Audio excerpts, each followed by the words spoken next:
the biggest section of the portfolio. So this is the record of production, which could go for anywhere from 10 to 30 pages, depending on how much detail you want to put into it. So there's a lot of ways that people like to do their records of production. Some schools say that you shouldn't do a diary format and you should focus on specific events that stand out. I like to think chronological record of production that you do every week makes sure that everything is included and also is nice and comprehensive. But as well, you want to keep it succinct, so no more than sort of 1 to 2 paragraphs per week, okay?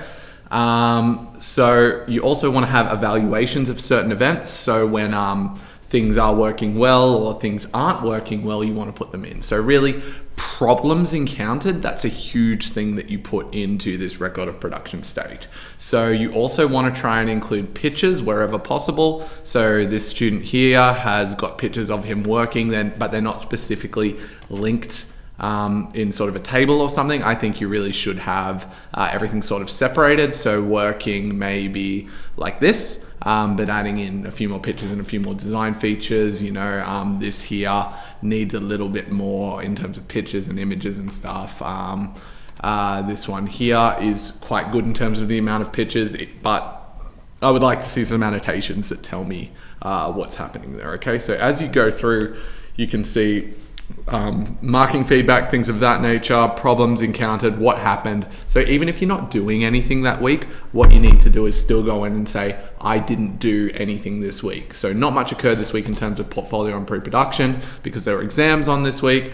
Whatever happened, maybe things were cancelled, you had school holidays, you had to go away. You still go in and write it every week. So then when you go in and stuff actually does happen, so when he's building his lightsabers and stuff like that, you go in and you include whatever pictures that you have. So every week, and this is where those screenshots come in, okay? So it's really important that you're screenshotting all of the time so you have lots of pictures, so this isn't just a boring wall of text. So looking at this, we start seeing some really nice pictures coming in here as she starts taking pictures and doing her little things here. So evaluation, that's a good thing to put in wherever you can. So this week I finalized the script and plan time to record the script. Okay, so that's fine to have just small there. You can have small ones, but when you get to do something big, you can take 1, 2, 3 pages to do everything. And we really want a little bit more explanation than this if possible. So the amount of information in this one is nice. Like I said, I would like more pictures put in here.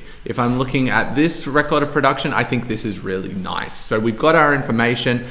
So term 1, week 6, a lot of stuff happened here in terms of footage and things of that nature. So there was an entire scene that started being cut together. Week 7, it starts going there, and there's lots of problems in here. So problems every week for this student, but where more is happening, more is starting to be done here, okay? So there's more space that's taken up. So we've got evaluations in here. One thing that this student doesn't have that I think would be really nice to put in, and I mean, this just keeps going. It shows how he goes into coding of his video game. It shows how he does his graphics, coroutines, coding, all of this nature. You can see that this is a really high difficulty project. So there's lots of things that show how difficult it is. So it just keeps going and going and going, all right? The one thing he hasn't done is put a rating scale. So for every week, if possible, or for every major activity that you put, it's nice to put in a rating scale which shows how difficult it was. So let's see if I can find an example of where they did this.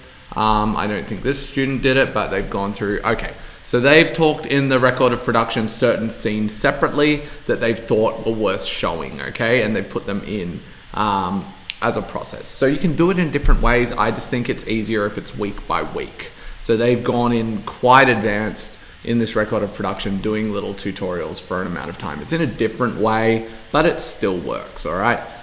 So what you want to do, I don't think anybody actually did this last year, a difficulty rating. So this tells the markers how difficult it is because they may not know how hard it is to program a video game. They might assume that it's difficult, but they don't actually know how difficult this scene was to film. So you give this a difficulty rating of 10. Whereas making a logo might be much simpler. You give that a difficulty rating of 4. And this difficulty rating will help your markers to know well, really how much you've done, which is one of the hardest things in multimedia. So make sure you follow this, make sure you put everything in, and just do it every week. Please don't leave it till the last minute, because it will look fake and the markers will know. Take 5-10 minutes at the end of every week and just write up what you've done and move those screenshots that you're taking as you go into your folder and start annotating them. It won't take very long and it will give you an amazing portfolio. Please do it.